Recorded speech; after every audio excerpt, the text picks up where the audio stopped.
અમારા પાલનપુરમાં એક પણ ઝૂંપડપટ્ટી નથી। રાજીવ આવાસ યોજના નામની યોજનામાં બધા રહેવા જતા રહ્યા છે। 1750 ફ્લેટ રહેવા માટે આપી દીધા છે। તો હવે આપણે ઝૂંપડપટ્ટી આજે રવિ 1750 ફ્લેટની વાત કરી રહ્યા છે।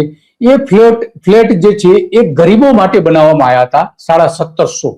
એમાંથી લગભગ 1400 જેટલા ફ્લેટ જે ગટરનું પાણી જ્યાં ભરાતું હતું, જ્યાં પ્રોસેસ થતું હતું, ગટર ફિલ્ટરેશન થતું હતું, એ જે તળાવ હતું જ્યાં ગટરનું પાણી અંદર રહેતું હતું, એ જે જગ્યા હતી એ જગ્યા ઉપર આ મકાનો બનાવી દેવાયા।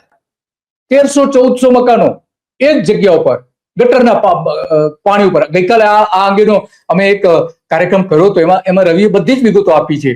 તો એક બાજુ તમે ગરીબો માટે જે મકાનો બનાવીને રાખ્યા હતા એ અત્યારે ખરાબમાં ખરાબ હાલતમાં આવી ઉભા છે, જે ખરેખર ગરીબોને આપી દેવાની જરૂર હતી।